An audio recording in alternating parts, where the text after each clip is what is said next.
पर आप भी नए नियो कन्वर्ट्स है ना। कांग्रेस की अगर मैं बात करूं पंकज शर्मा, तो यहां पर जितेंद्र सिंह ने एक और बात लिखी है अपनी चिट्ठी जो उन्होंने जारी की। सैद्धांतिक तौर पर 2005 में लैटरल एंट्री का प्रस्ताव आया था। तब वीरप्पा मोइली के नेतृत्व में एक प्रशासनिक सुधार आयोग बना था जिसमें ऐसी सिफारिशें की गई थी, जिसके बाद 2013 में छठे वेतन आयोग की सिफारिशों में इसी दिशा की ओर कदम भी उठाए गए। वैसे तो ये 1968 का मामला है, पर 2018 के बाद भी कांग्रेस को तब सुध नहीं ली, तब याद नहीं आया अरे भाई ये क्या हो रहा है। बस ये मौका है तो चौका मारने के लिए निकल पड़ी कांग्रेस। लेटरल एंट्री क्या के पीछे जो मंशा है उस पर कांग्रेस ने तब भी सवाल उठाया था। लेटरल एंट्री हो न हो इस पर बहस हो सकती है, वो अच्छी बात है, प्रतिभाएं आए, लेकिन उसके पीछे मंशा क्या है। जिस तरह पिछले 10 साल में चुन चुन कर हर जगह पर प्रशासन में, शासन में राष्ट्रीय स्वयंसेवक संघ के लोगों को बैठाया गया है, वो इस लेटरल एंट्री के पीछे की मंशा थी।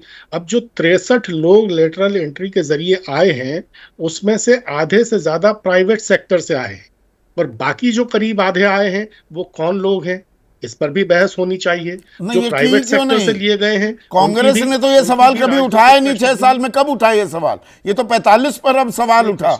ये सवाल तो शनिवार को उठा।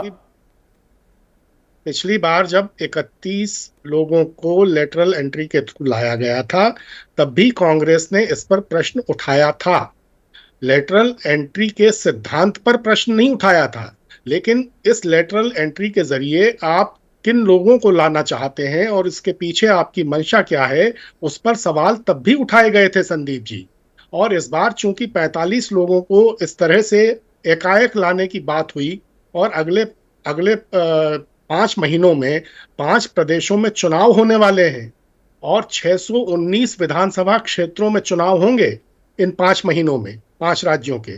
तो 619 विधानसभा क्षेत्रों का की जो सामाजिक संरचना है, उसका जो गठन है, वो इस तरह का है कि इस बार शायद विपक्ष ने इस सवाल को और ज्यादा तेजी से और दूसरे रूप में मैंने नियो कन्वर्ट शब्द ऐसे ही यूं ही इस्तेमाल नहीं किया। अब वो तो मैं क्या बोलूं, प्रधानमंत्री ने भी इस बात का जिक्र किया है सदन के पटल पर कि आरक्षण को लेकर पंडित नेहरू की भी सोच क्या थी। काका कालेलकर आयोग आया, उस आयोग का क्या किया। मंडल आयोग की रिपोर्ट पूरा 80 के दशक ऐसे ही फाइलों में दबी रही, कहीं ठंडे बस्ते में पड़ी रही, उसका आपने कभी इस्तेमाल नहीं किया। तो कांग्रेस आज जब आरक्षण की पैरवी करती है या समर्थक बनती दिखाई देती है तो ये चुनावी फायदे के लिए ही कर रही है विशुद्ध, ऐसा क्यों ना माना जाए? तो भारतीय जनता पार्टी और काहे के लिए कर रही है? कोई भी अच्छा, राजनीतिक तो मतलब राजनीतिक फायदा लिया जा रहा है। भला कोई करने नहीं निकला, अपना भला करने के लिए निकला है। देखिए, अगर 303 सीटें होती संदीप जी, अभी अभी हैं असल में 161 प्लस 79, 240, 161 है असली, फिर 79 है। ये क्या है? तो ये असली नकली का कौन सा खेल है? ये आपने कौन सा खेल किया? 79 सीट्स पर जो मतगणना है वो किस तरह हुई है और उस पर किस तरह के सवाल उठे हैं और उसके सबूत सामने आए हैं। यही होता है ना, हर चीज पर ही सवाल उठा दो। इस पे भी कहीं तो कोई लक्ष्मण रेखा होनी चाहिए। 161 बना, 79 बना, प्लस 79। अब Rahul Gandhi, the entire examination system in this country is a fraud. 10वीं और 12वीं के इम्तिहान देने बंद कर दे बच्चे कि फ्रॉड हो रहा है। माँ बाप को पलट कर कह दे जी राहुल गांधी कह रहे हैं फ्रॉड हो रहा है। तो इतना भी अविश्वास या एतबार ही ना हो किसी भी चीज में, यह भी लोकतंत्र के लिए ठीक नहीं है। पंकज, ये बात मानेंगे कि नहीं?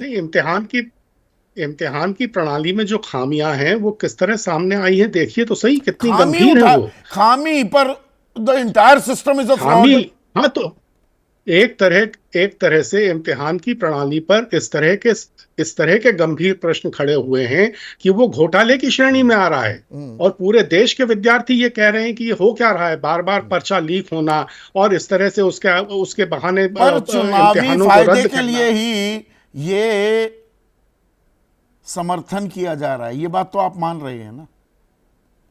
10 वर्षों में चुनावी फायदे के लिए तमाम तरह के प्रपंच रचने का जो काम भारतीय जनता पार्टी ने शुरू किया, उससे पूरे देश में एक ऐसा राजनीतिक माहौल अगर बन गया है तो ये सोचने की बात है कि हर राजनीतिक दल हर मुद्दे का राजनीतिकरण करके उसका चुनाव में फायदा उठाने की कोशिश क्यों कर रहा है, और इसकी शुरुआत कैसे हुई और इन 10 वर्षों में वो कितनी त्वरा से, कितनी तेजी से तो आगे मतलब बढ़ा है। आपका इसके लिए सीधा कौन लोग लॉजिक ये है, जिम्मेदार भाई हैं? बीजेपी करती है तो अब कांग्रेस भी कर रही है।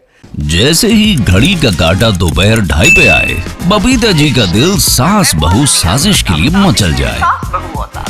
और ये है इनकी बहू, पूरे दिन ऑफिस की टेंशन हो जाए गॉन जब ये करें अपना फेवरेट शो फ्री टाइम पे ऑन। इनकी तरह आप भी देखिए अपना फेवरेट शो अपने टाइम पर और डाउनलोड कीजिए एबीपी लाइव ऐप अपने स्मार्ट टीवी पर।